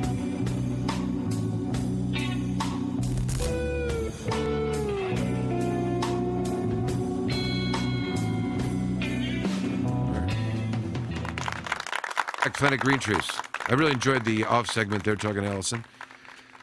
We'll have to do another podcast with Allison some other day. But we are dedicating the show tonight to Allen Peisner, dear friend, colleague, barrister, trumpet player, photographer. Tomato grower. What was really funny is, I don't know, Allison, you know, Allen, and all that know Allen, he was a big proponent of cultivating your own cannabis, as Jack Herrera would be. And he grew it in his backyard, 12 plants in an enclosed-lock facility. He also, in the city that he was in, allowed for the collection of rainwater, which is not the norm in other places. They'll ticket you and bring you to court for that. So he had this MacGyver system in his roof, collecting water in his roof that worked out. He had like an entire irrigation system that went to his garden tomatoes and also his cannabis plants. But what I was making the joke about is that his family and people were talking about his love of gardening, his green thumb, and his tomatoes that he was growing. It was like, you know, in It's like old school. The family, the neighbors. The family, the neighbors. And I got these pictures of him in his backyard in his garden with these huge plants that he's standing next to. And I'm saying they're still going with the code word like tomatoes, you know. Like, you know, they used to go into like a grocery store and say, I want to grow tomatoes inside. Really you know? big tomatoes. But I'm like, everyone's keeping the code for Allen. It's like they're not even. But then we all laughed about that later at the graveside. And, he was a tomato grower, of course, and a Zoom enthusiast, we would say. Schuyler Engel, sometimes known as the Federalist, has been afraid to come back to Planet Green Trees. We're so glad to have him back. Schuyler, how have you been? Can't complain, other than, of course, hearing about Allen. Allen actually left probably owing me 2 or 3 joints, frankly. Eating him awfully, but I'm not gonna really hold that against him. I already showed it to Allison, but Allen gave me this, and when he gave it to me, I didn't really know what it was, but I actually didn't even know it extended until today. But let's talk about what that is, because that's so. Allison, do you know what? Did he ever give you one of those? You don't have to admit that you received it, but did he try to gift it to you? It's It may have. Right. So it's what this is what I was referring to earlier that he left at my house a while ago. The extenda clip. What is it from though? Isn't it like? Is it a? Is it? I have no idea. Shiloh, but he left my house too. What is it, Shiloh? It's like it's not a car antenna, but something. It's almost something that from something else that he made into. What is it? Can you? Well, I think it's like a COVID-friendly tool where you can maintain social distancing when you're passing a joint. Well, putting your mouth on an item that was just in the mouth of the person you're social distancing from. Well, we didn't really think it through very much, right. But it's the concept, the same concept as the restaurants. So. Right. I think it was extended so that you could sit back and that's exactly why. Bring it to your. It's one of these. Right, yes. That doesn't seem very. And let's not forget that this existed long before COVID. Allen's been giving these I'm making jokes. Right. I'm not that silly. But what? No. I just The thing that extends out is something else. What is that from? It's a telescoping rod. Yeah. You think he buys that? You don't think it came off of a car or something like that? Yeah, he's walking around the mean streets of Southfield stealing telescoping rods off of cars. It sounds like Allen. He's resourceful. I was giving him credit for that. I was giving him credit for being resourceful and finding places that these things just gather. He got a bunch of them. He put a roach clip on it. He gives them out as gifts. I don't know. Yeah. I mean, so we know now that he actually there's more of a plan to that gift, and unfortunately, his record with the posting thing is not as pristine as we thought it was. No, that's okay. But everything else remains the same, though. Yeah. I'm sure that everyone's remarked on it, like just the outpouring from everyone. And, you know, he always had that quiet and persistent enthusiasm, never like feigned enthusiasm. And I don't know, there's just been hundreds of people out there today. And I don't know, I sort of didn't expect that, but I guess thinking back, I'm not surprised now. So I don't know. It's sad he's gone. Yeah, a lot of lawyers liked him. You know, he was very helpful and loved to be involved with, legal discussions and help young lawyers. You know, there's many have told stories of it. You know, meeting him at CDAM and being encouraged from the meeting and taking it back to their practice and he's. And, of course, he always wears Rasta yarmulke when he gave his presentations at these events and whatnot. And so, Schuyler, anything else that comes to mind in terms of memories of Allen? Other than just being concerned for every time that I watched him drive away in his car and thinking he was going to get pulled over and... I don't know how he did it every single time. He did pretty good.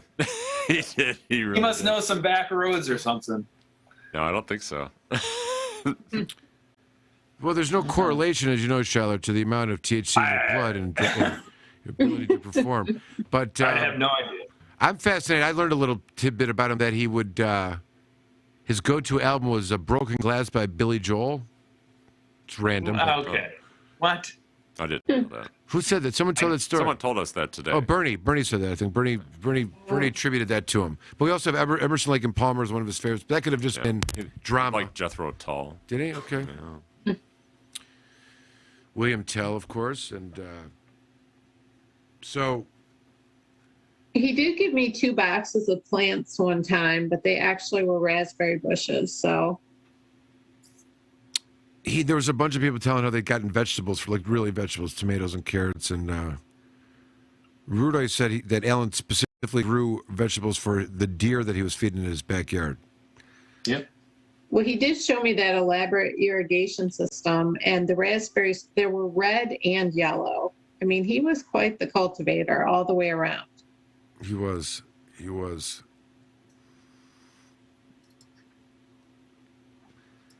So, somebody else jump in. We got, Well, I was gonna, following up with just Allison just said, cultivator.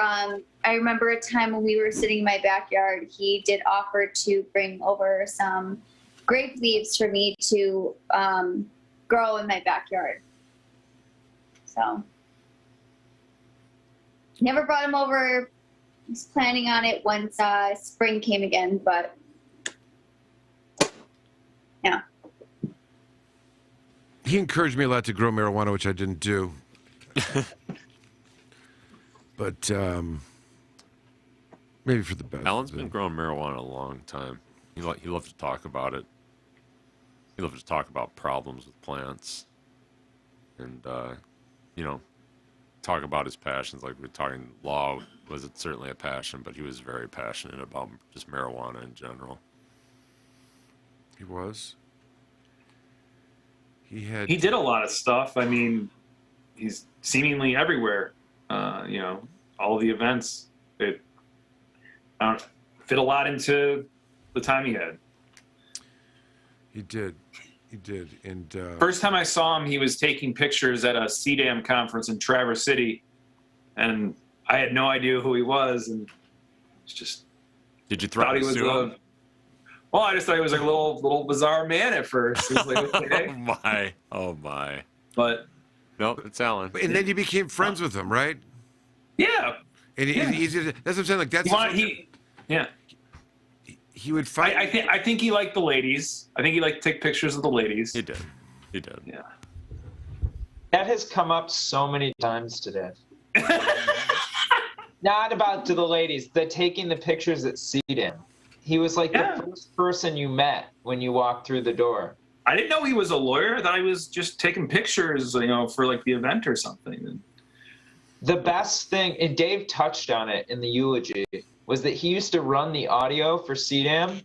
Yep. In that dome with the worst audio ever, and there would always be a mishap. Like for CDAM after CDAM after CDAM, there would always the audio would drop out, and you would see Alan run from the back of the room to get the microphone, and while it was dead quiet, you would just hear all these old lawyers just so mad, Alan always screws up the audio. But it kind of became funny to Marina and I, and we would talk about it, the audio is gonna suck and Alan's gonna run up, and we knew it was coming, and it year after year it always happened. And then now they hire this professional team and it's flawless, but it's just not the same. It was way more fun when there'd be these breaks in the middle of everything.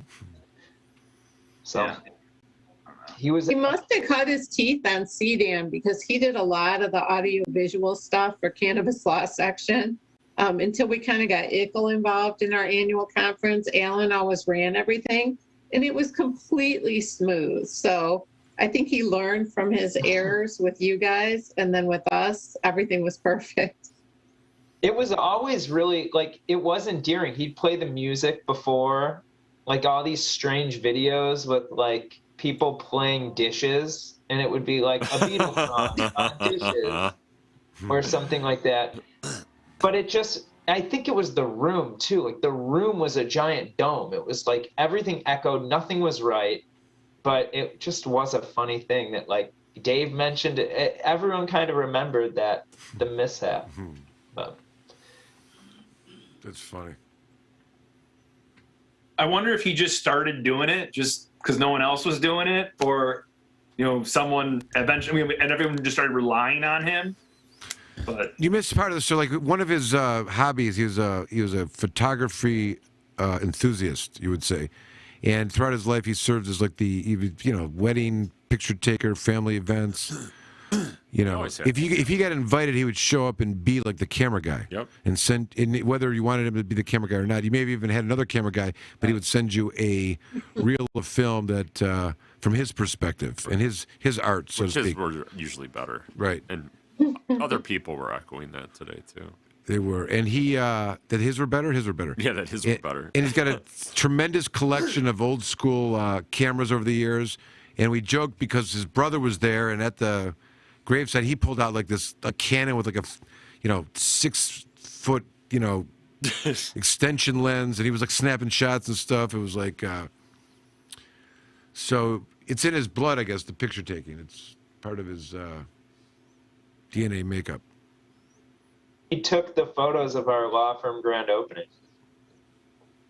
You didn't even ask him. You had a professional photographer, but you went with his stuff instead. That's part of his... You know, there are a lot of photos, but he did take the best ones. He has Marina's two grandmothers sitting together that, like, I don't know. He had a way. He really, like, got in the families. Like, he was getting the families together.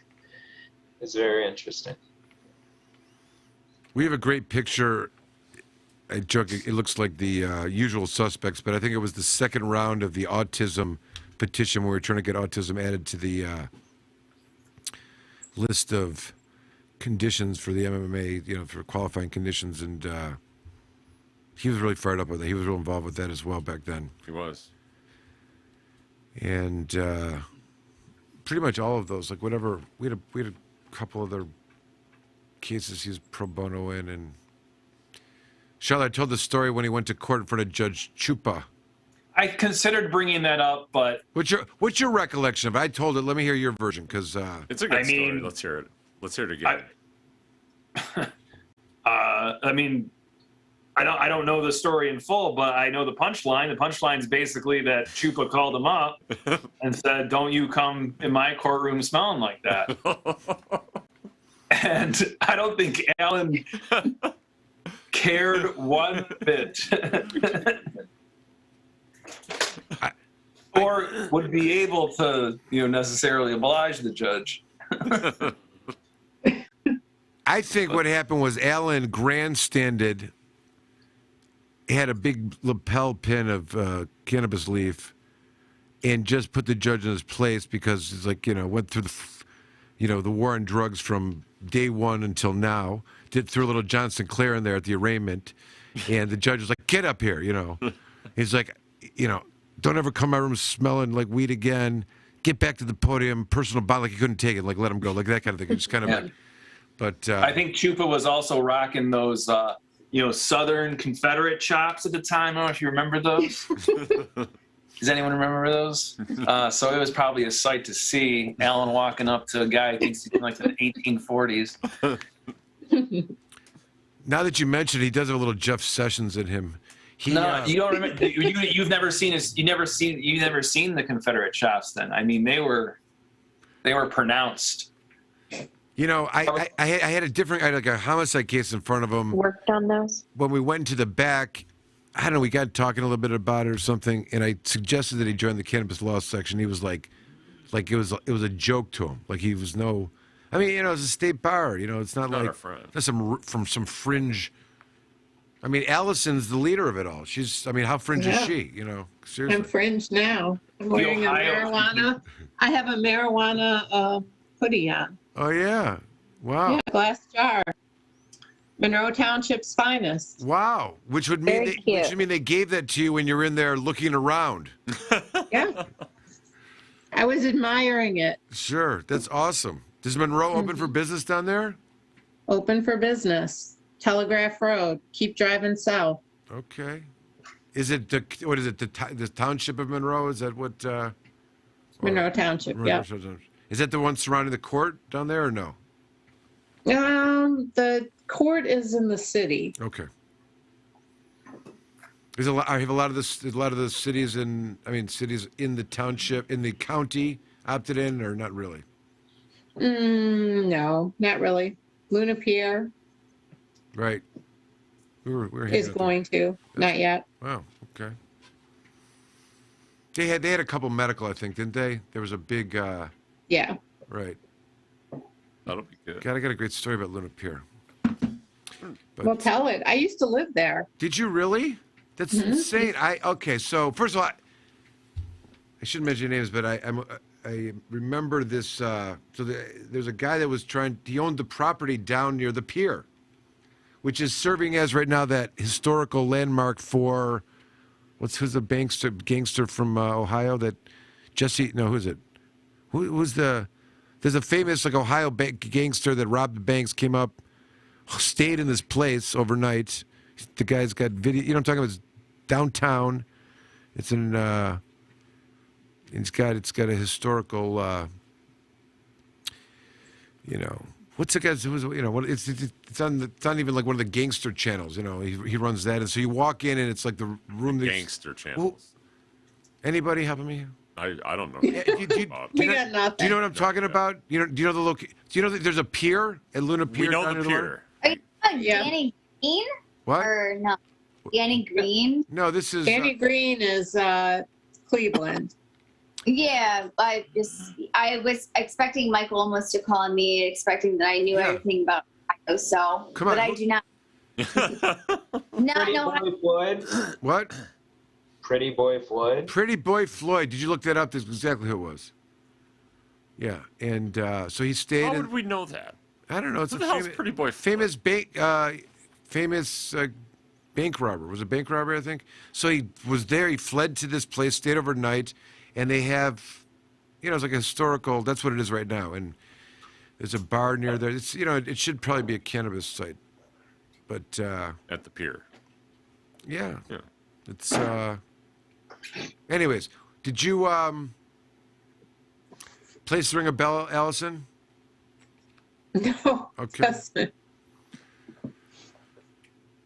I guess they had didn't like one of the big energy companies left there and took a huge, they took a huge loss from that. I don't know if it was DTE or consumers or something. Consumers, yeah. Yeah. But yeah, that's Luna Pier / Erie Township. Yeah, it's a cool little area.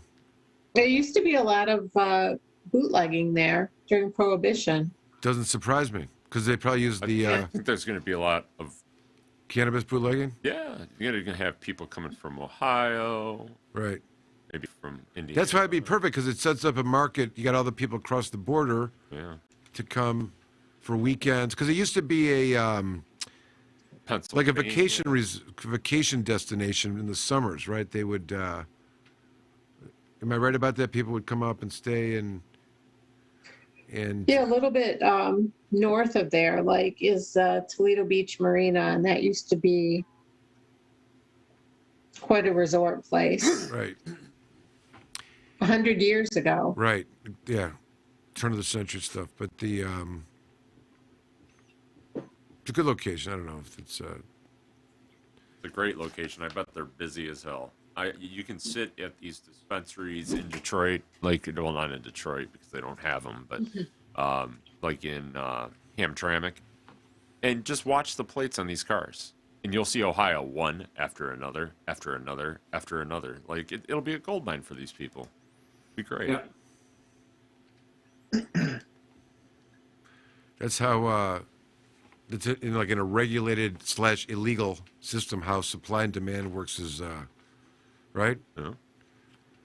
But what's neighboring to Monroe? Isn't there some other? Oh, it's Ohio, right? Okay. Yeah, it's Ohio. I have to see what's going on with the ballot initiative here. We have Amanda, who's in Florida right now, has some friends in Ohio that work in the Ohio medical program, and they have it's much different. They got like a, I think the more pharmacy-like and Yeah, they work with the Board of Pharmacy, in what the dispensaries do, and the amounts that you can get as a patient aren't always. It's not always enough. So that's another reason we have a lot of patients that come up to the Michigan dispensaries to try to get it. But yeah, I've got a couple of friends down in Ohio that work with the program down there, and one of them is a pharmacist, and she has a works alongside of patient advocate. a couple of yes, Right. exactly.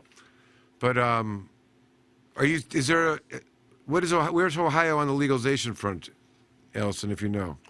There's a ballot initiative going right now, and I don't quite understand the initiative process in Ohio 100%, but I know that there are 2 stages, and they got enough signatures for the first stage, and then there's a second stage where they have to get more signatures.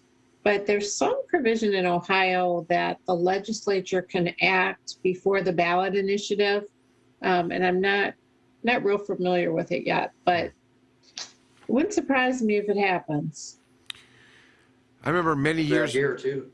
What's that, Jamie? Do that. They can adopt it here too. Right. Yeah. Before it goes to the voter. Michigan's like that too. Michigan's got the thing where if once the votes have been gathered, the signatures have been gathered, and it's been certified by the clerk to go on the ballot. In fact, that's a little political history of Michigan. After the ballot initiative in 2018 had been certified and was going to go on the ballot, and I think Schuyler can speak to this as well. Some of the Republican think tank meetings legitimately discussed voting on it. I think Not very long though. Who was the head of the House? Who was the head of the House? It wasn't Tom Leonard. Was it Tom Leonard? No. Because he was running. Was it Chatfield at the time? Wait, was it Chatfield? I think it was, but I wasn't, part of these meetings. But I know they didn't discuss it very long at all. But the discussion But it came up. The discussion was get it up for a vote. Let's pass it. Yep. Because Then we if can modify the fuck out of it. If they get modified, and then also because it was such interest, it brought out of a lot of people to vote for it, and they were like, who's the cannabis candidates, and they voted for them. So it was a twofold. So they could have eliminated a lot of that. If it wasn't on the ballot, you wouldn't have had the same turnout, which resulted in the cannabis-friendly candidates, in a way. I was yelling at people in 2015 as loud as I could until the day of legalization that, hey, this is going to happen. Hey, this is going to happen. You better do something, to every single person I could talk to, but no one cared. And you mean, like, of all the people you talk to, it's only Republicans? Yeah. And Federalists, right. That's fine. Yeah. But I'm the odd man out there too, so, whatever. But, I get to tell them I told you so. But, I understand. But, I hate to, no, I won't. But do it. Let's hear it. The thing is, it's to me, the Democratic Party certainly knows what they've successfully run on, and I know that they just want to keep running on it. I just heard for the first time basically that there might even be some people are basically looking for another ballot initiative just to benefit their preferred candidate. Not going to happen, but it's out in the open now. There's no hiding it. listen, there's no defense of any of it. I will be happy to criticize everybody, and I'm not going to defend anybody on this. I'm talking politics. I'm not taking an opinion. I'm not offering a thought on whether which side's right or wrong. I just, But I remember going to Ohio way back when, Allison. There was a what's the law school in Cleveland? Is it Case Western. Right. They had some kind of gathering. It was maybe 2009 or 10. And it was like a gathering of all the cannabis advocates. They were discussing what to do and what angle to take, and it was a mess. I remember, and at the time there had been some bills that had been introduced, couldn't get that going at the legislature. The activist side was there gathering signatures and whatnot.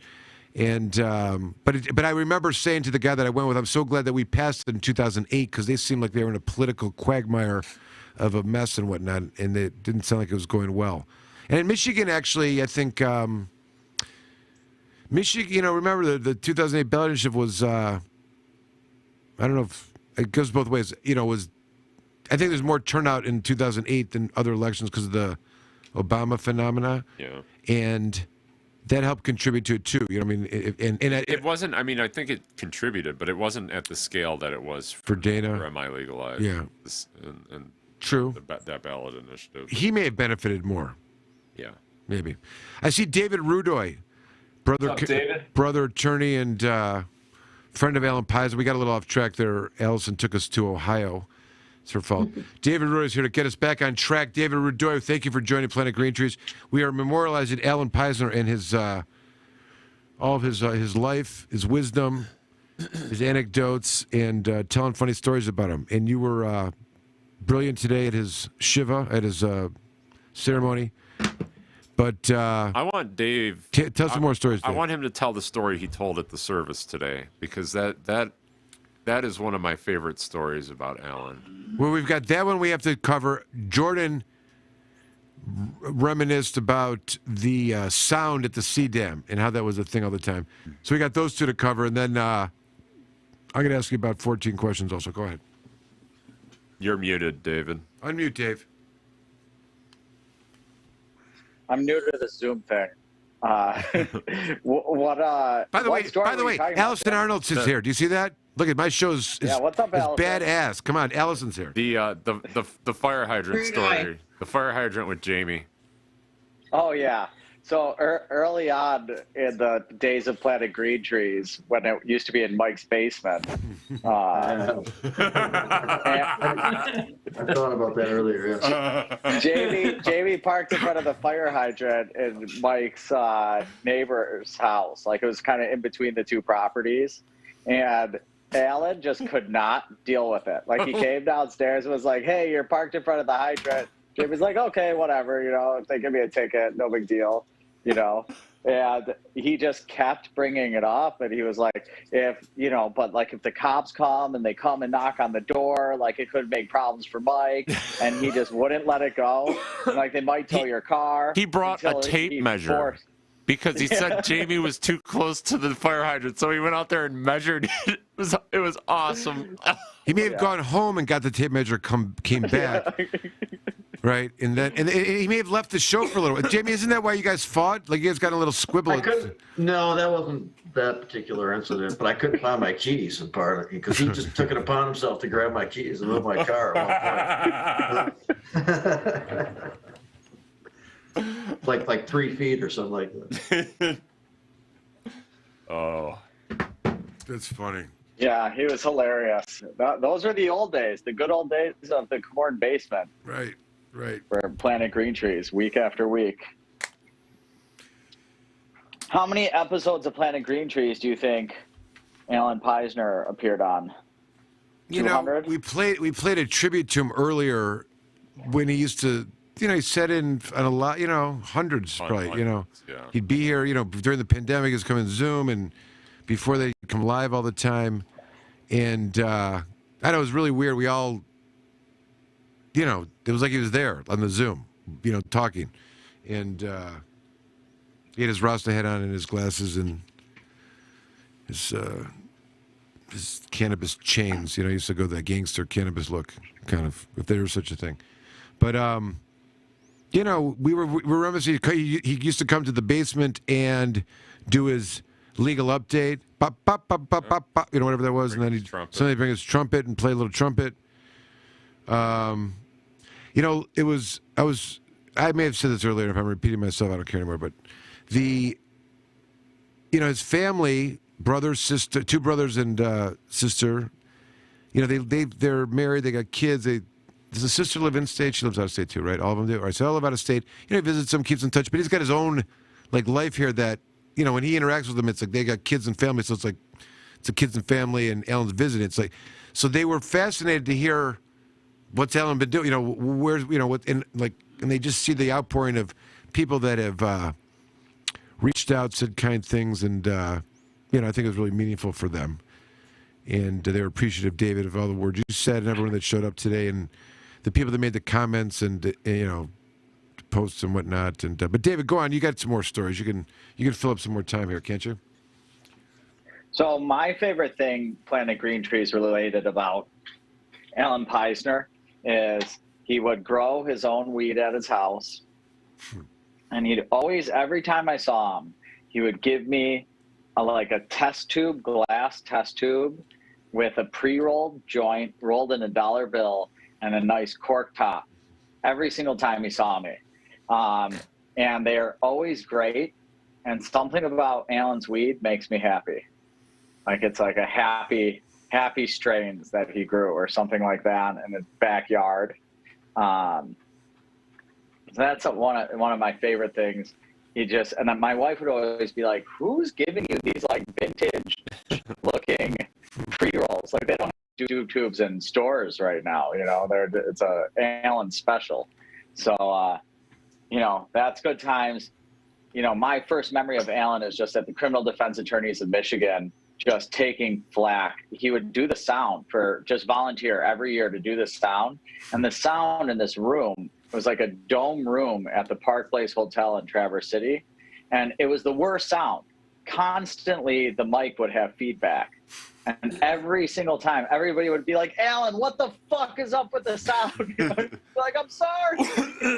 But he subjected himself to it year after year. And the truth was the sound just was horrible in there. It wasn't his fault. It was a dome room with these microphones.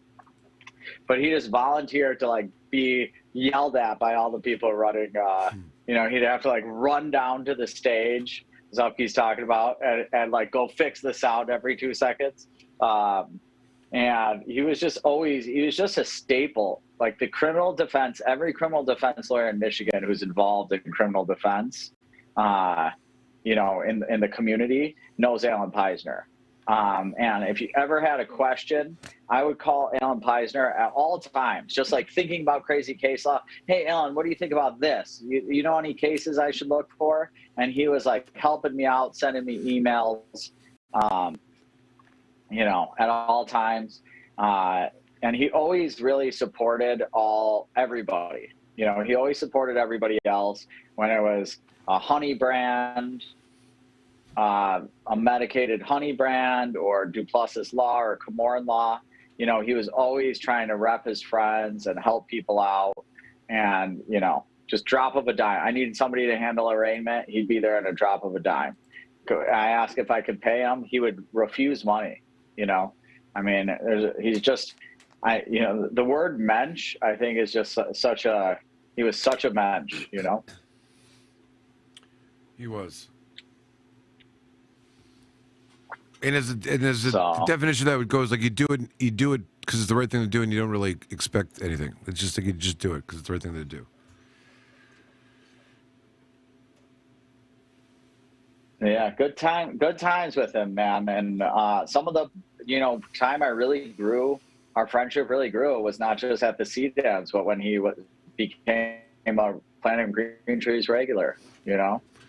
I'm looking at the Facebook page. Thankful for all the episodes we got to hang out together. I want to read some comments that people posted, and I won't say who they are, but the story each one kind of represents an area of intense love that he had. So first, someone says that the first time they met Allen, he spent hours walking me through the John Sinclair story in depth, in detail I've not heard since, all the way through to how John's case influenced the Watergate scandal and ultimate impeachment of Richard Nixon, which is the best part of the story.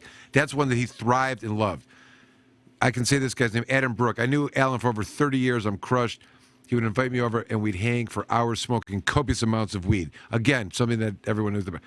Paul Young, attorney, and like all the other lawyers on here, commented of meeting Allen at the Park Hotel, Traverse City, at one of the CDEM conferences up there.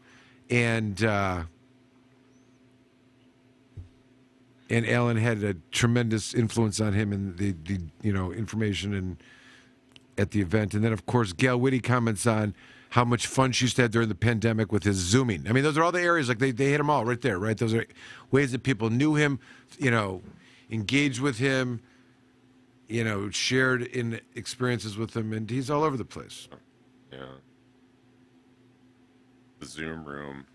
Anna was really upset when he stopped doing the Zoom room because he got sick, because that was always the thing on Tuesday nights was, oh, we're gonna do Zoom with Uncle Allen, and he always looked forward to it. She did too, and it just sucks that it's not gonna happen again. David, it's always interesting. I've said this before, in any of the lawyers that are listening, and this is biased lawyer talk, but it's always interesting to hear what people say about lawyers after their life, because it's not the normal life. There's a lot of, you deal with a lot of stuff. It probably impacts your family in some degrees, and, everyone's got that challenge of work-life balance. But, I of course am more interested in this because I'm a lawyer, but like, what do they say about the lawyer when it's all said and done? It's usually involving a couple things. One is there'll be like clients that show up and rave about what a great lawyer. That's always something that happens with the lawyer. The family discusses, their father or mother as a inspiration and whatnot. But then there's the lawyers that show up and tell the stories about the lawyer who passed away, or the stories of the lawyer's cases, or the kids tell the story of the, same stories the dad or mom told about cases that they had that they couldn't, they heard over and over and over again. They're the favorite stories, I always say, like, the value of and riches of being a lawyer, the stories you get to tell at the end or take with you and stuff. But Allen was both. I think he had the stories and he was a story maker. Like, we all have stories of Allen in our pursuits as lawyers and advocates, within the, it goes beyond that, of course, but it's interesting. Did anyone say that, a lot of people said a lot of very nice things about it. I don't think, who's out there that would say some bad stuff about it? Let's call them out. Is there anybody, you think? I'm kidding. I don't think so. No one I know offhand. David, what else? You got anything else for us? Jamie, Allison, Alyssa, Jordan, Shyler, Marina? I mean, I would just say I would meet people that knew Allen Peisner, all around. Everybody loved Allen. I mean, he was such a nice guy to everybody. He was just a funny, chill dude. And I feel like especially at the times that I knew him, he was already like pretty much retired. He just never gave a fuck about what people thought. He was an authentic human being that was just him and was always trying to help people out. I don't think there's a person that disliked Allen in the world. So that's my feeling on it.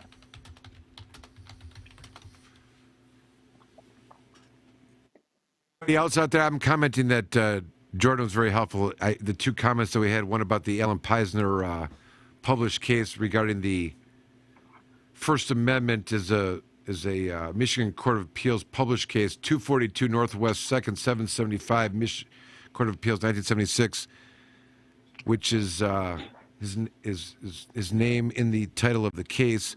I mentioned that, and Jordan went out and got it and posted it so we can actually, and then, of course, Charles Arthur Floyd, he found it within 10 seconds. I'm saying this only to the people that surround me every night on the show. We need somebody like that, like getting this stuff up, like calling it out, so I'm just not talking like nonsense and not supported by substance. No one's listening. All right. No, I can't help you. You're not going to be able to replace that. You got to come back, Jordan. That's just how it's going to have to be. I'm sorry. I know I've dodged it for so many years. Actually, that's what's funny. For all the years you've asked me to come on the show, and I never really, maybe I popped in once. Yeah. Or we were just at your office when it was happening. It took Allen Peisner's death to be like, I'm going to come and stay on the entire show. Wow. Because he's so great. But it goes beyond. I'm getting beyond today's show because we need someone that's sourcing. Well, I'll be back. All right, good. I don't play the trumpet very well, but we can. You can learn. You can learn. We'll work on that. There was a funny story. I don't know if anyone else was there, but when Matt Abel was he had all those joints because he was one of the Cannabis Cup, like, scoring of the joints, and Allen was handing out joints, and I remember getting, I think, like a golden joint, and we were supposed to try it and record like what about it we liked or didn't like. And that was where, not to call anybody out, but a gentleman fainted during the tasting, and like the whole party stopped. So clearly that was the joint that was the best. But I remember Allen was the one that was giving out, like there were so many of them, and they were just all crazy. Like cross joints and gold joints. He was just very special. He was.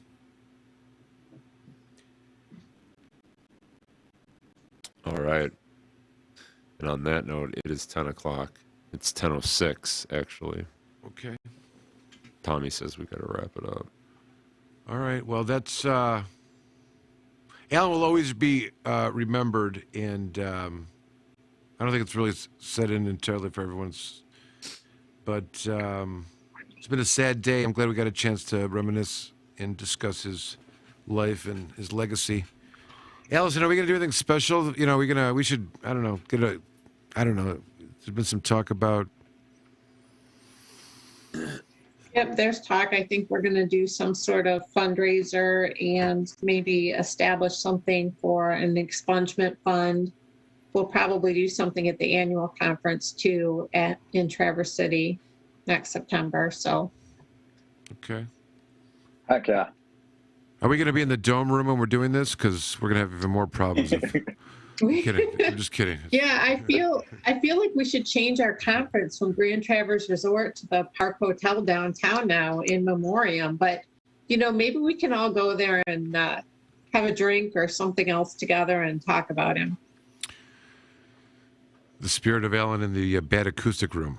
That'd be good. There will be stickers that we're going to make of Allen Peisner. So you'll all get them eventually.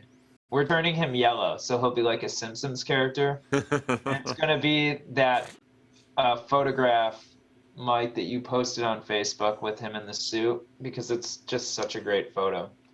So I don't know what it'll say, but it'll definitely be, you can stick Allen on your laptop and carry him with you everywhere you go. He was that small, too. I know what you're talking about. The sticker, the dragon stickers you made for me, right? Those are good. Those are fun. Yeah, he's going to be like a little character. So all right, you good. can stick him. Take him with you. He'll appreciate that. All right, I guess that's a wrap. Thank you, everyone, for joining. Allison, Jordan, David, Amanda, Jamie, Shyler. Where's Shyler? Shyler's still there. Shyler! Thank you very much, everyone, for... There he is.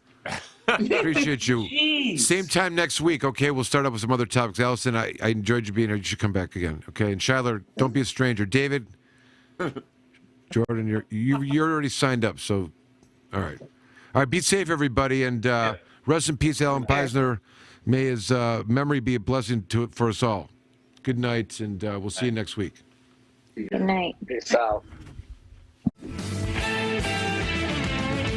The Planet Green Trees Show. When you're charged with a crime, you need a real attorney. And here's just a few reasons why.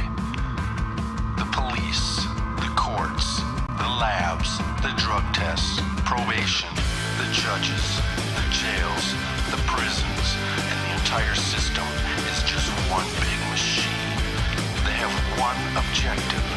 Take your freedom, take your possessions, take your money, take your children, control your life, and destroy your future. You only get one chance to hire the right attorney. One that will stay in your corner. One that will fight for your rights. One that will fight for your freedom. Choose an attorney that's experienced in fighting the justice machine. Attorney Michael Komorn. Knockout victories one case at a time. Komorn Law. Google it. komornlaw.com. Join the Michigan Medical Marijuana Association today. MichiganMedicalMarijuana.org. The MMMA is focused on the well-being and safety of medical marijuana patients. The MMMA site provides the most comprehensive and up-to-date news on legal issues, politics, research, cultivation, as well as the various strange products and methods of cannabis use. Come join the discussion with the most knowledgeable and passionate advocates in Michigan today. MichiganMedicalMarijuana.org.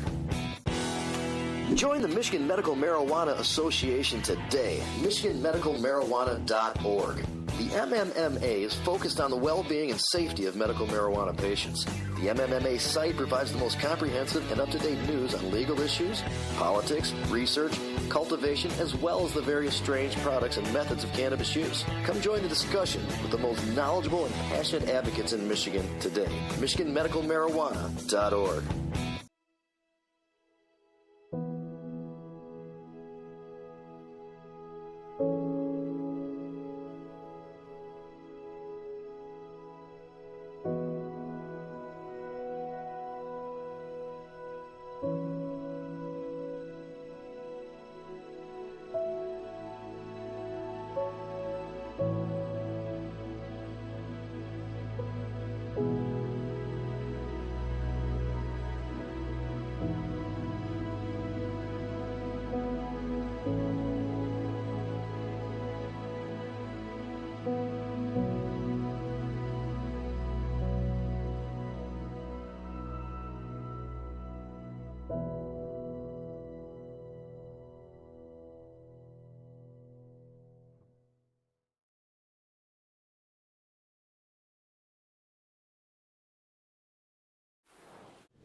Hi, I'm attorney Michael Komorn of Komorn Law PLC, and you are watching Planet Green Trees. The Planet Green Trees Show. Join the Michigan Medical Marijuana Association today. MichiganMedicalMarijuana.org. The MMMA is focused on the well-being and safety of medical marijuana patients. The MMMA site provides the most comprehensive and up-to-date news on legal issues, politics, research, cultivation, as well as the various strange products and methods of cannabis use. Come join the discussion with the most knowledgeable and passionate advocates in Michigan today. MichiganMedicalMarijuana.org. Before you plead, call me attorney Michael Komorn.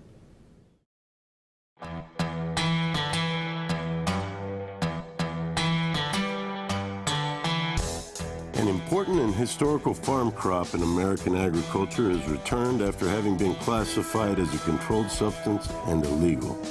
On December 20th, 2018, the President signed the Farm Bill, also known as the Agriculture Improvement Act of 2018, into law.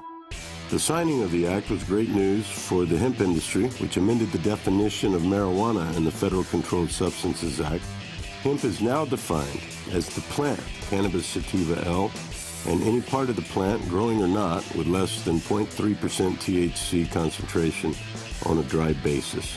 The plant itself is no longer a controlled substance. Hemp is one of the most versatile plants on earth. From clothing, fiber, paper, building materials, hempcrete, biofuels, CBD, and medical uses, it has been a part of America's industry for over 200 years. Even the United States Constitution was drafted on hemp paper.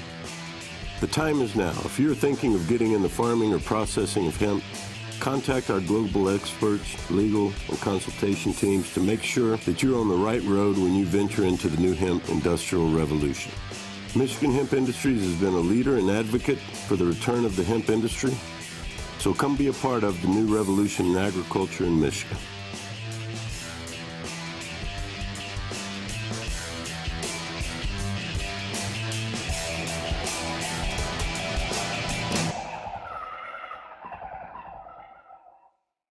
I am Earl from G3 Cannabis Therapy Network, and you are watching Planet Green Trees, the original and #1 podcast in Michigan for all things cannabis and legal news.